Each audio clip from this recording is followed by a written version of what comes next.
saya ingin menjelaskan tentang apa itu Mulang Ndak Febi. Jadi Mulang Ndak Febi ini pulang ke Febi.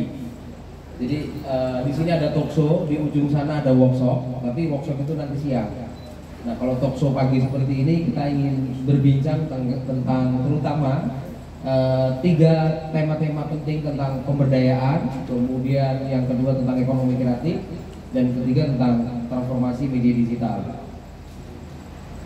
Di diskusi ini kita menghadirkan Mas Wabu, Mas Ardhito Wijaya. Saya kira beliau concern di persoalan pemberdayaan. Kemudian ada Ketua Dekranasda, Ibu Dr. Silviana Hadani. Sesama dokter sih sebenarnya ya, sesama dokter, karena bagi saya bangsa ini juga dulu digerakkan oleh para dokter. Ya kan? Dokter penggerak. Ya, dokter penggerak. Dulu bangsa ini didirikan tuh rata-rata adalah dokter dari Stovia. Jadi tidak heran kalau kemudian kita hari ini juga menginginkan adanya gagasan-gagasan baik itu bisa didaratkan. Yang kami hormati Ibu PKK Dekranasda, ada Ibu Camat, Ibu Lurah, dan teman-teman mahasiswa. Hari pertama kita ngobrol sama komunitas, ada admin dari Lampung Gap, dari KPK Metro, kemudian dari Metro Bergeliat. Hari Selasa kita ada talkshow clothing, teman-teman yang menggerakkan clothing, tapi tidak kita tampilkan di sini. Yang ketiga itu Pak Hendy Prayogi dari Bursa Efek Indonesia. Nah, hari keempat ini sebenarnya tadinya Bu Silvi hari Minggu, tapi karena hari Minggu ada acara nikahan anaknya Pak Lurah ya. Oh, Pak Lurah, nah, Pak Lurahnya nikah lagi yang kedua.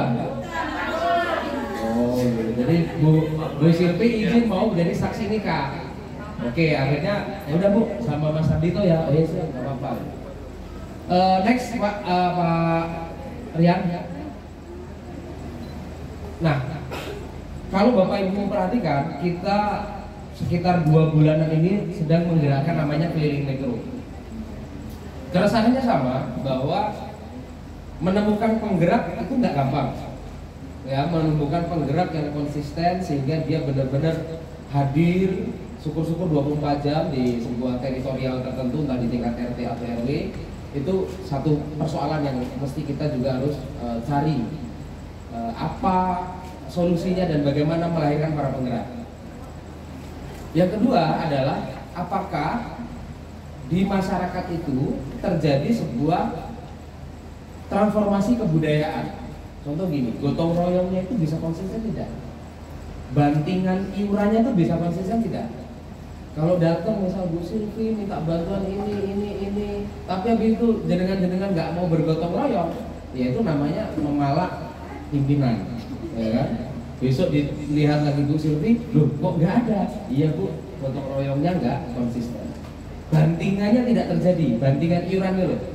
Itu tuh problem pertama kita ya. Problem pertama adalah bagaimana masyarakat bergotong royong, kemudian ada iuran rutin, ada pertemuan rutin.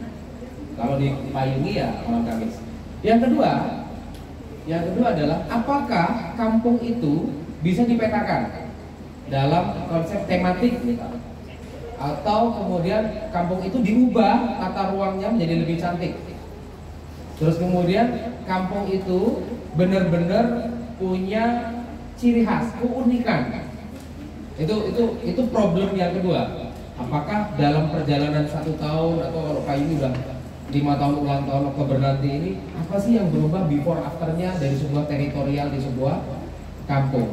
Kalau Bapak Ibu punya kampung tinggal sudah 30 tahun, nggak peduli kanan kiri, ya kan? Ya mungkin karena terlalu banyak selfie ya, kan? Tapi mungkin kurang memperhatikan bagaimana masyarakat sekitar bisa bareng-bareng. Terakhir yang ketiga adalah bagaimana mempromosikannya melalui media sosial, media digital, macam-macam. Ada TikTok bisa, Instagram bisa, Facebook bisa, dan macam-macam.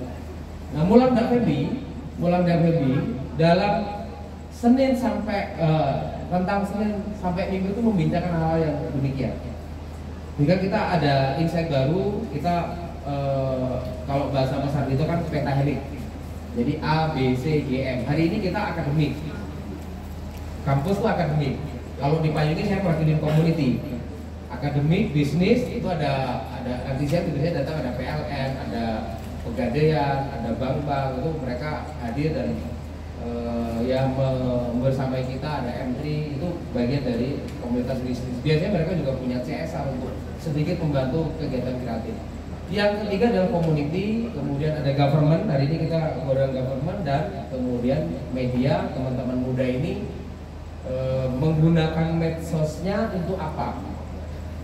Jadi selama ini punya TikTok untuk apa? Punya Instagram, followernya berapa? Kemudian konten-konten yang dibangun membangun optimisme atau hanya menimbulkan toksik bagi dunia sosial kita. Nah, 3 hal ini saya kira yang harus kita bahas, Bu Silvi, Mas Ardhito, nanti akan dibantu oleh Mas Rian Palevi. Pertama, bagaimana penggerak dan yang digerakkan konsisten. Yang kedua adalah teritorialnya berubah, makin cantik. Alhamdulillah trust di share sama Mas Ardhito, malam-malam ada sebuah gelaran malam lumayan ramai Mas ya. Pak Monty alhamdulillah juga jalan. Terus kemudian yang di Metro juga kita terus mendorong, ada perwakilan ini ya, Pargo ya tadi ya, Bu ya, Pargo ya, alhamdulillah ya. Berapa kali saya ketemu dengan Bu Sofia dan kawan-kawan masih semangat. Ini loh yang penting. Jadi kita ketemu orang itu bukan lomba-lomba ngeluh gitu, tapi lomba-lomba menginspirasi. Kalau lomba ngeluh itu udah terlalu banyak. Nah mudah-mudahan forum ini juga begitu. Apa yang unik, apa yang menarik akan kita bahas di forum ini. Terima kasih banyak. Mohon maaf jika ada kekurangan. Wallahul muwaffiq ila aqwamit thoriq. Assalamualaikum warahmatullahi wabarakatuh. Waalaikumsalam.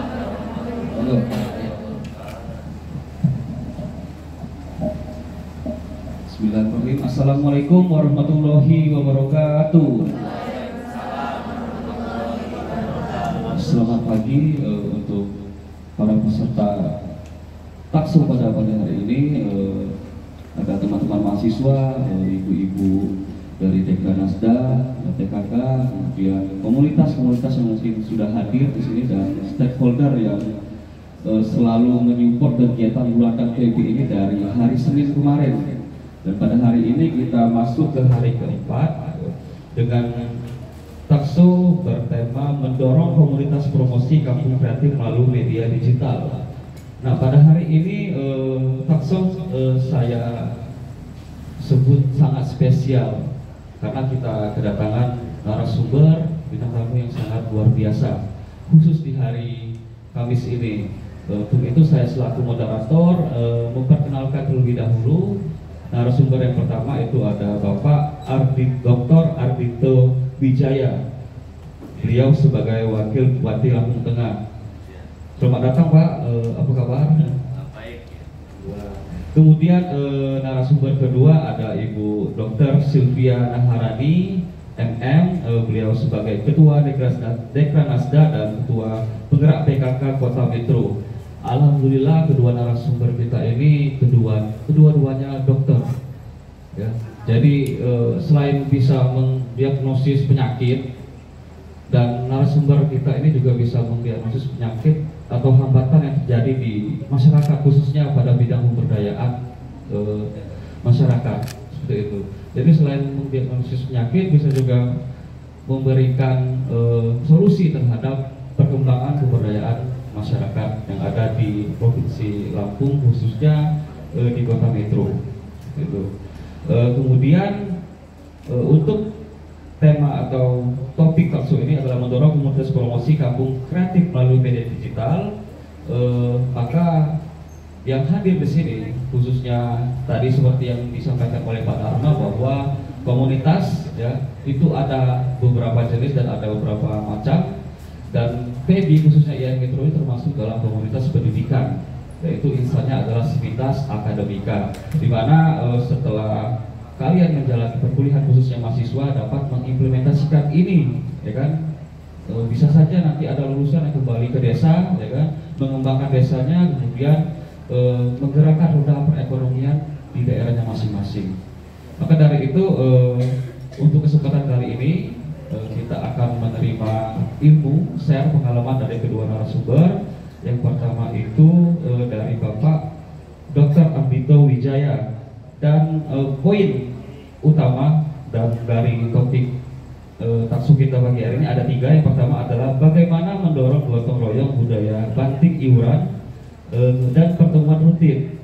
Kemudian yang kedua, bagaimana memetakan kampung kreatif, potensi dan keunikan kampung. Dan yang ketiga adalah bagaimana mendayagunakan promosi media digital, karena kita sekarang sudah masuk di era teknologi 4.0 dan promosi itu tidak ada apa-apanya sekarang tanpa menggunakan media digital. Justru media digital sekarang mempermudah kita untuk memviralkan sesuatu seperti itu. Tidak berpanjang lebar lagi, kepada Bapak Dr. Adito Wijaya diberikan waktu untuk memberikan share pengalaman kepada para peserta takso pada hari ini. Diberikan waktu selama 20 menit, Bapak Adito Wijaya. Silakan, Pak.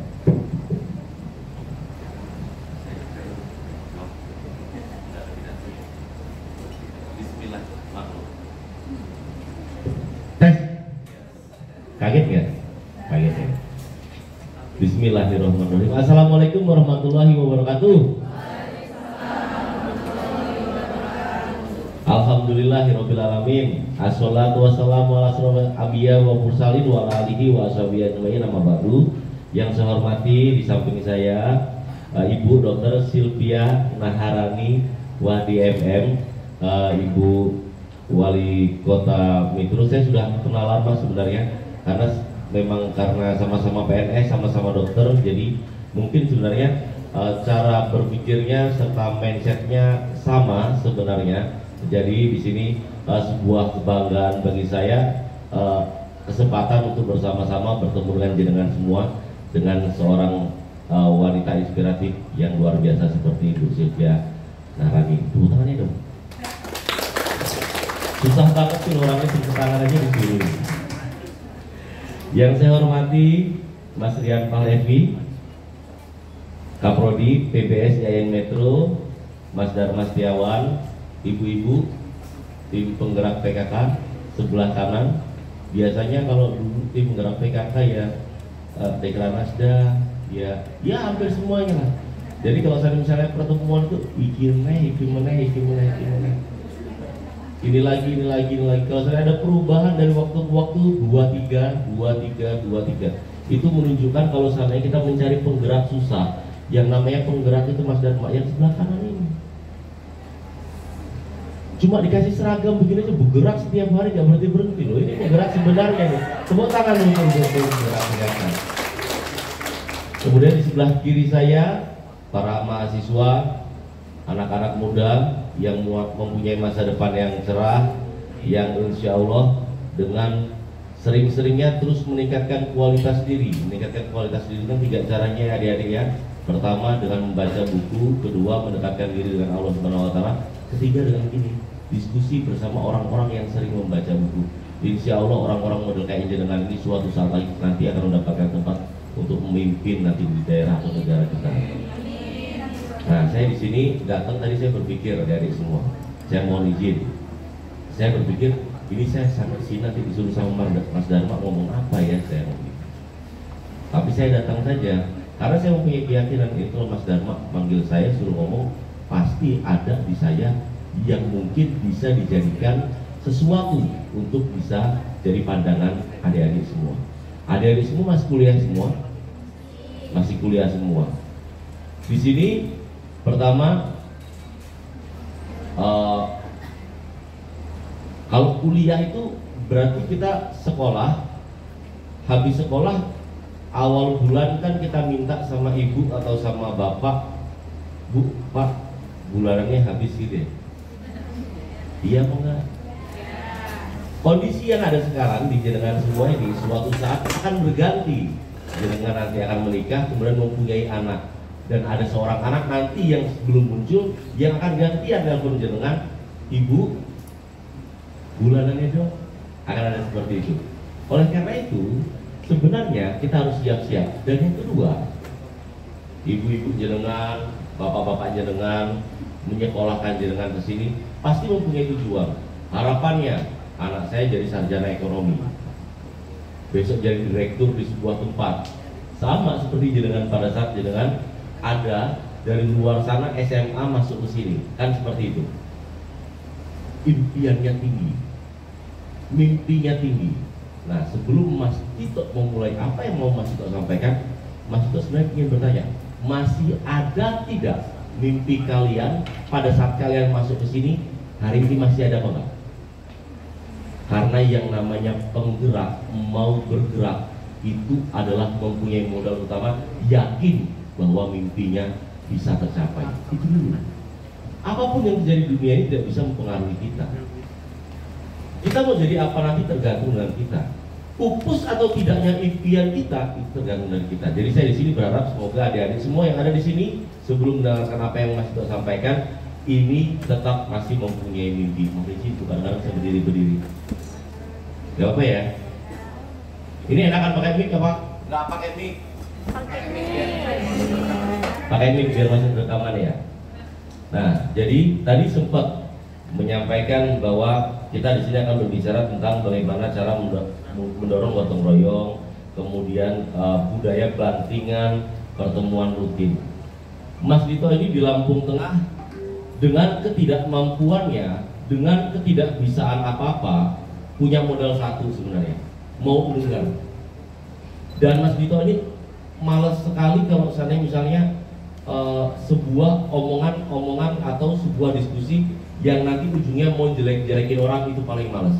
Karena dari dulu terbiasa kayak gitu, dan akhirnya membentuk kita menjadi kalau seandainya kita dijelek-jelekan, ya kita cuek aja, kita terima saja.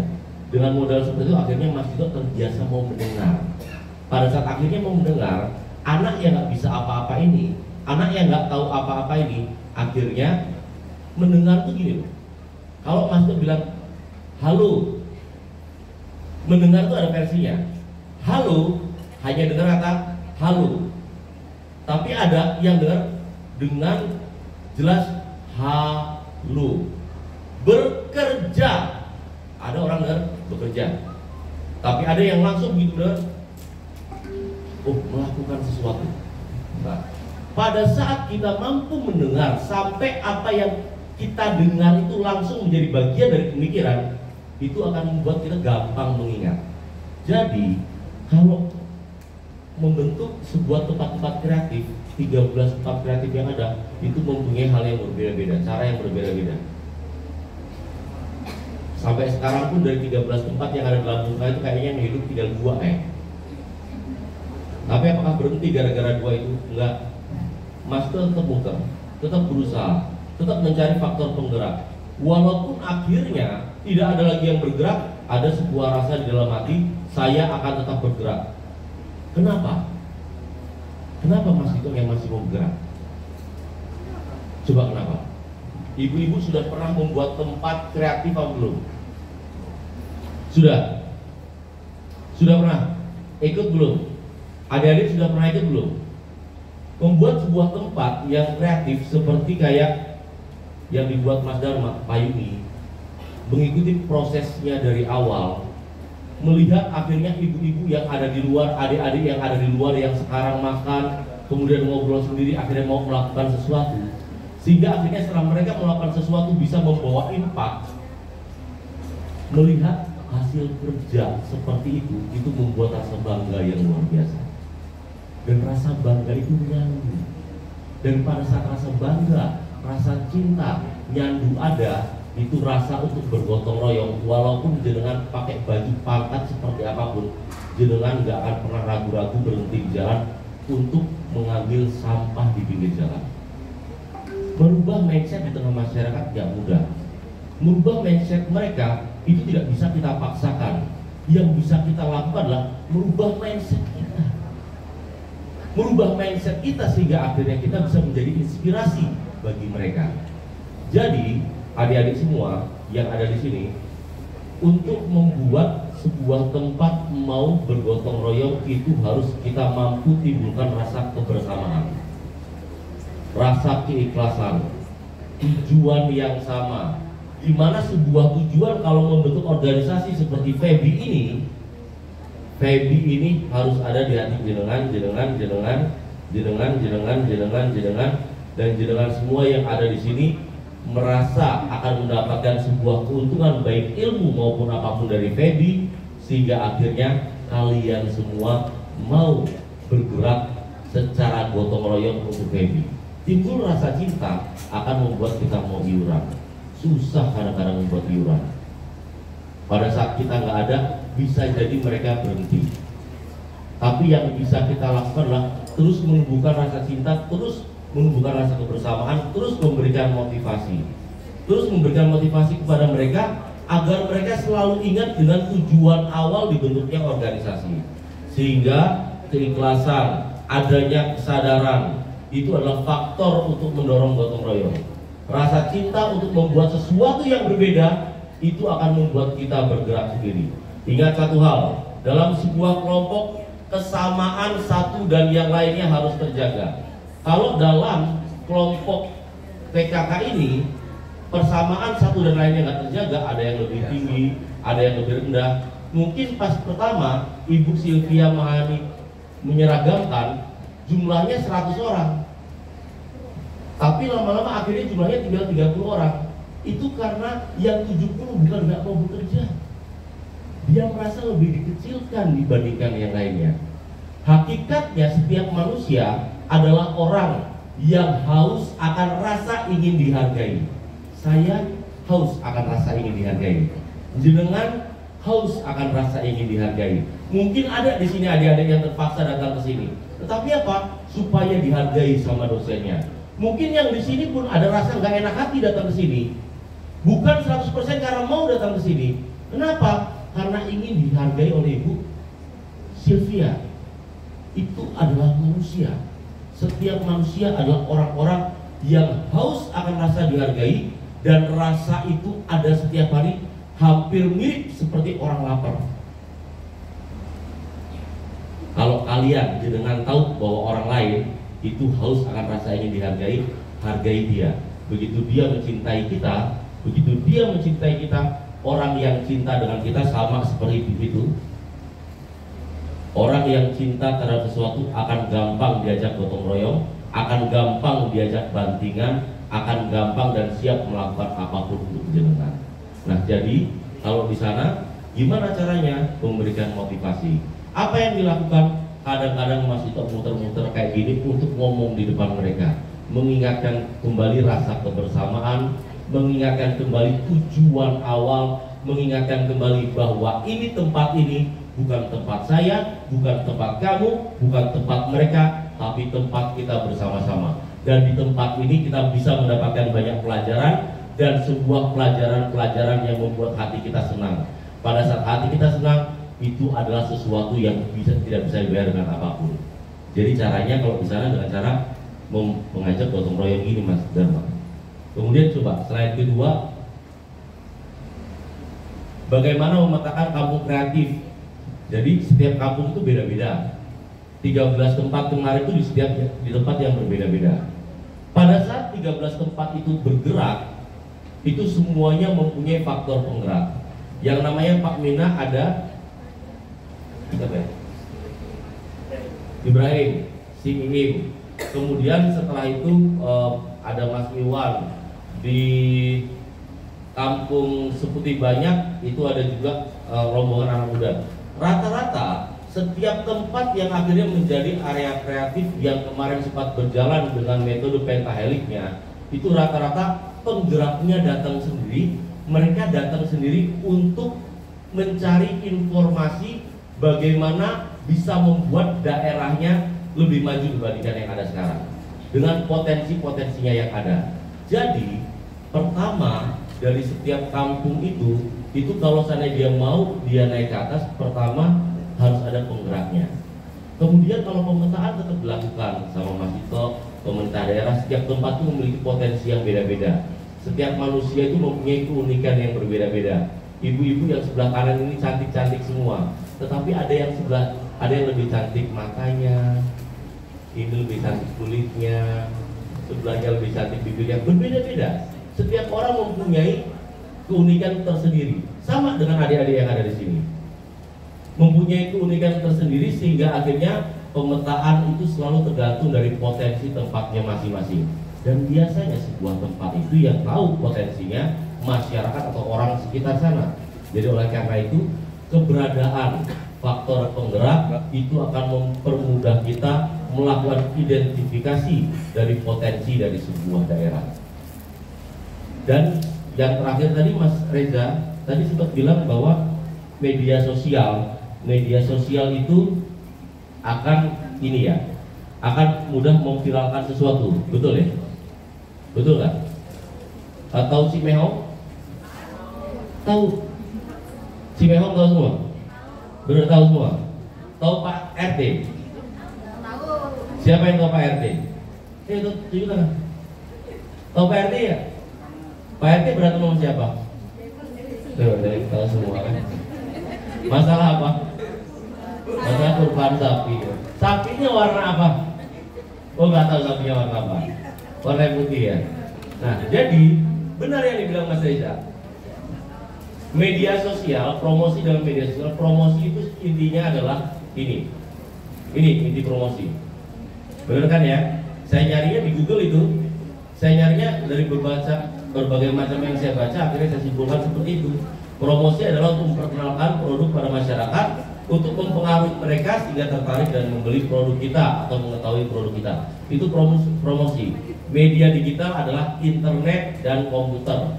Gabungan dua itu adalah media digital. Lebih gampang untuk memviralkan sesuatu. Contohnya Cimehong. Contohnya apa lagi? Dewi Persik, Bu RT. Contohnya apa lagi?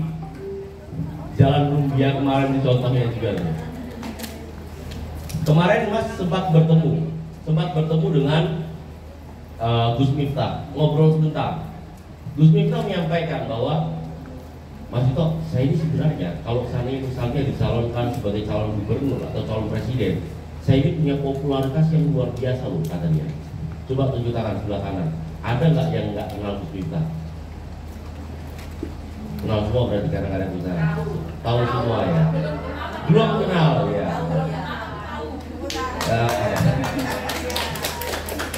Tahu ya. Gus Miftah itu orangnya emang selengean, apa lagi? Gondrong, apa? Humoris, apa lagi? Ceplas-ceplos, apa lagi? Katanya belum pernah ketemu. Tahu dari mana? Media sosial. Benar ya? Di sini nanti kalau pilpres mau milih siapa?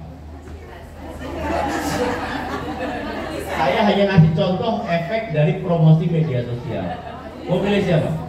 Gak usah milih siapa-siapa kalau gitu. Gini, saya nanya, kenal Pak Ganjar nggak? Kenal? Tahu? Belum pernah ketemu? Orangnya kayak mana? Rambutnya putih, apa lagi? Orangnya tulus, apa lagi?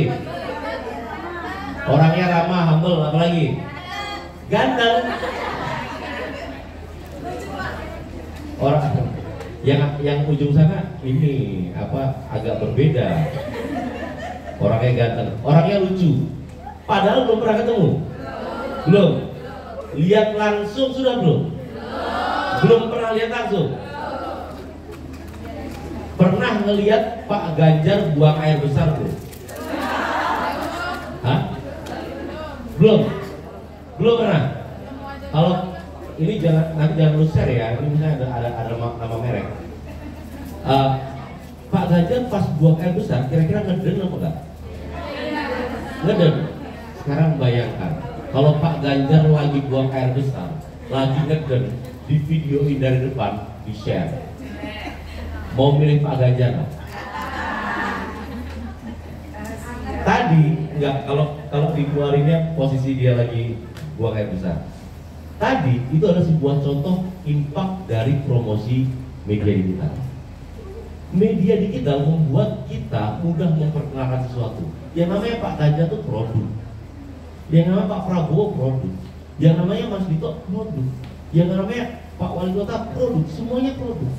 Karena kenapa? Nggak mungkin 140.000 orang yang ada di Metro ini langsung bisa ketemu Pak Wali Kota, nggak mungkin. Jenengan kenal dengan Pak Wali Kota tergantung dari apa yang dipromosikan ke Pak Wali Kota. Jenengan kenal saya tergantung dari apa yang jenengan lihat dari saya. Jadi dengan gambaran seperti itu, kekuatan media digital sekarang ini adalah sebuah kekuatan yang apabila dimanfaatkan dengan baik dan cowok-cowoknya bukan cuma ngelihat dan scroll TikTok yang goyang doang, karena kadang-kadang lebih lama di situ. Pargoy. Itu akan membuat apa yang kita ingin sampaikan bisa lebih tersampaikan kepada orang banyak. Yang kita butuhkan apa untuk membuat sesuatu disukai orang? Orang yang melihat apa konten kita melakukan action. Apa itu? Like. Apa itu? Komen. Apa itu? Share. Bagaimana mereka di luar sana tanpa kita bayar, tanpa kita suruh mau melakukan itu? Orang Indonesia ini agak berbeda.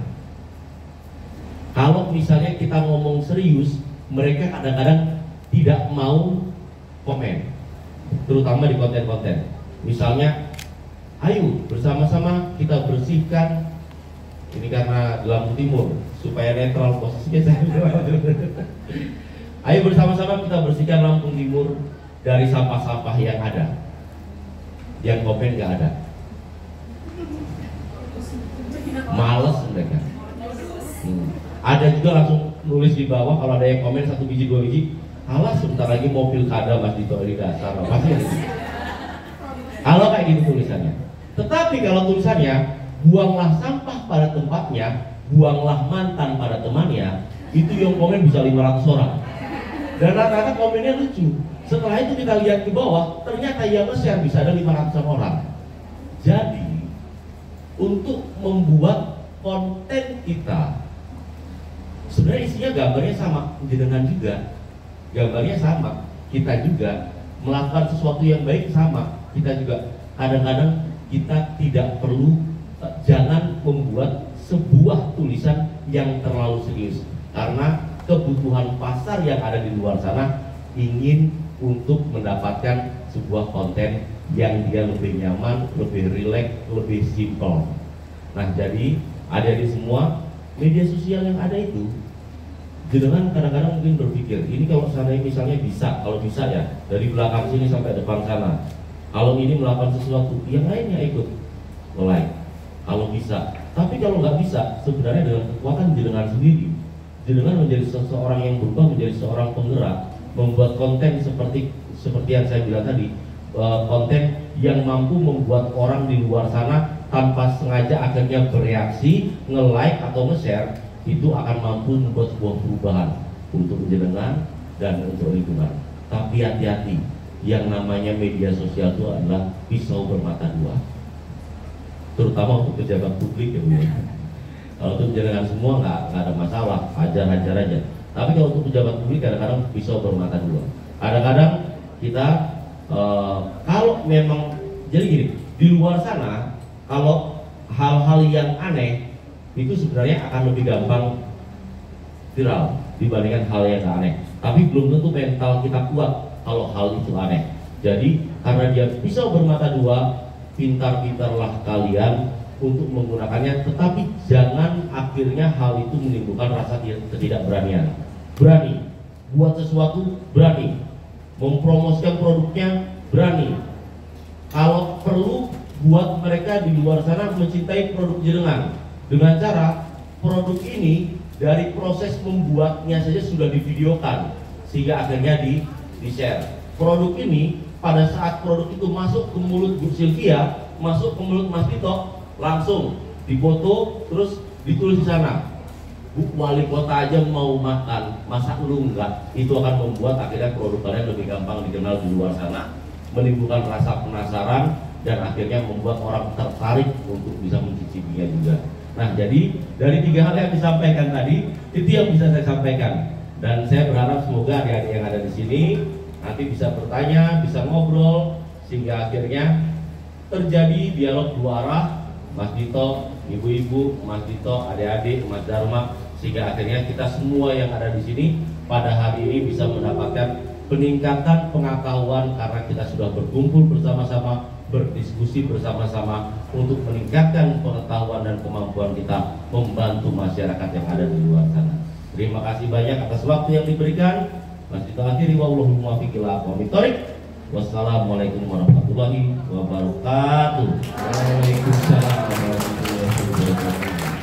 Baik, terima kasih kepada Bapak Dr. Arvito Wijaya yang telah memberikan pengetahuan secara materi terkait bagaimana mendorong gotong royong untuk menumbuhkan jiwa dari para akademisi, mahasiswa, ibu-ibu agar menjadi penggerak bagi desa dan mampu untuk menggerakkan roda perekonomian melalui media digital. Sebelum sesi tanya jawab, sekarang kita akan mendengarkan narasumber kedua, yaitu dari Ibu Dr. Sylvia Naharabi MM untuk memberikan pengalaman terkait bagaimana cara untuk mendorong komunitas promosi kampung kreatif melalui media sosial. Pada Ibu Sylvia, silakan Bu. Baik, terima kasih moderator Mas Rian ya. Mas Rian Pak Dorfi. Bismillahirrahmanirrahim. Assalamualaikum warahmatullahi wabarakatuh. Waalaikumsalam warahmatullahi wabarakatuh. Selamat pagi, salam sehat, sejahtera dan berbudaya. Tabikun. Ya Bun. Yang sebelah sini tabikun. Ya Bun. Tabikun. Ya Bun. Antara emak-emak dan gadis-gadis ternyata beda. Luar biasa, tepuk tangan dulu. Yang saya hormati di sini tentunya yang saya banggakan, yang memanggil saya Mas Dharma. Terima kasih Mas Dharma. Kemudian semoga sehat, terus sukses terus. Dan yang saya hormati dan yang saya banggakan Dr. Arvito Wijaya, Wakil Bupati Lampung Tengah. Semoga sehat ya Dok. Ya, terima kasih kita bisa bertemu pada kesempatan hari ini, dan moderator yang tentunya anak muda yang terus berkiprah untuk memikirkan bagaimana kita ke depan ini menjadi lebih baik, tentunya seperti itu. Dan yang saya banggakan anak-anak muda dulu lah yang ada di sini, yang cantik-cantik, yang ganteng-ganteng, penuh semangat, yang siap untuk ngulang 5B ya. Ibu-ibu PKK yang cantik-cantik, nggak kalah cantiknya, sama 17-nya mungkin usianya, tapi di sini lebihnya sedikit, yang satu lebihnya agak banyak. Ya, saya banggakan. Baik, terima kasih. Mohon maaf mungkin awalnya saya tadi disampaikan harusnya di hari Minggu ya Mas ya, tapi mohon maaf yang sebesar-besarnya karena tadi disampaikan Pak Lurahnya kebetulan STBDN mau nikah, tahu sendiri ritualnya, dan tentunya saya harus datang ke sana. Jadi berpikir bagaimana tetap saya memberikan materi tetapi di waktu yang berbeda. Izin juga nih berdiri. Tentunya bicaranya berbeda ya. Kalau tadi dari sisi yang memang Pak Tito lebih muda dari saya, kemudian komunitas menggerakkan anak muda seperti itu. Tapi kalau saya karena diundangnya di sini sebagai PKK, kemudian ketua Dekranasda, jadi otomatis bagaimana sih menggerakkan komunitas dalam hal ini komunitasnya emak-emak nih gitu ya, emak-emak gitu, dalam melalui medsos untuk pasar kreatifnya di lingkungan masing-masing gitu ya. Jadi ada berbeda sedikit, mungkin secara garis besar sama, tetapi kalau emak-emak itu punya strategi yang berbeda. Nah, kemudian juga saya mengucapkan terima kasih karena kesempatan ini tentunya kesempatan saya selaku ketua tim penggerak PKK, karena PKK ini pun tidak bisa melanglang udara. Nah, sekarang medsos itu kan nggak hanya melanglang buana ya, melanglang udara yang tanpa batas ya. Kalau samudera ada batasnya, tapi kalau udara tanpa batas sampai ke langit manapun seperti itu. PKK nggak bisa bergerak sendiri tanpa dibantu oleh anak-anak muda yang keren-keren, yang pasti melek IT semuanya ya. Tapi demikian juga ibu tidak mau nih gitu ya, anak-anaknya melalang buana tanpa batas seperti itu, tanpa diketahui oleh para ibu atau emak-emak. Jadi perlu kiranya, karena bagaimanapun kecerdikan kalian, kecerdasan kalian seperti itu, tanpa dibimbing oleh seorang ibu yang baik, tentunya itu akan menjadi hal-hal yang tentunya kurang sempurna. Ya, jadi di sini butuh namanya kolaborasi. Kalau tadi disampaikan Mas Dharma ada pentahelix, polyhelix gitu ya. Karena di sini ada emak-emak, berarti saya lebih dari pentahelix, polyhelix ya. Karena kalau ibu ini mengajak semua dan siapa saja yang mau bareng-bareng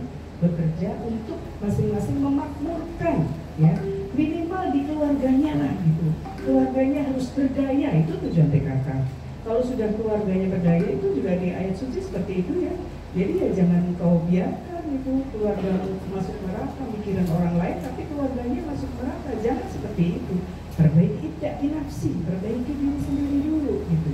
Keluarganya kita kuatkan, keluarga kita, baru kita berperan ke lain-lain. Demikian pun juga senantiasa saya pesan pada ibu-ibu PKK yang hadir di sini yang terus mendampingi saya.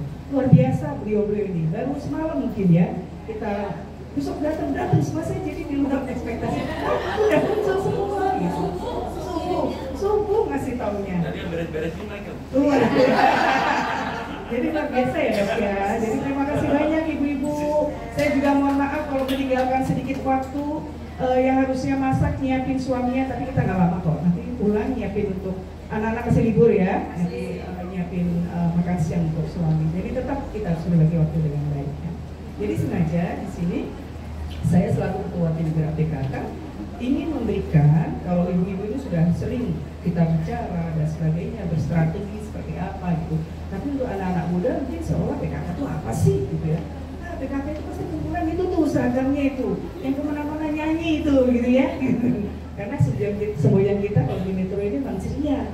Jadi walaupun suntuk kalau sudah foto ceria, ya mungkin ya ceria gitu ya. Ceria tapi senyum dulu. Kenapa? Karena dengan kita senyum, berpikir positif gitu ya, kita akan lebih mudah mengerjakan sesuatu. Termasuk juga dengan pasar kreatif ini. Kalau kita merasa ini adalah merupakan sebuah kesenangan, siapapun pasti mau mengembangkan dengan baik gitu ya. Nah, peran emak-emak seperti apa? Nah, emak-emak yang ada di Kota Metro ini sekarang sudah berbasis medsos gitu ya, laporannya aja juga berbasis IT. Apakah semuanya bisa? Enggak.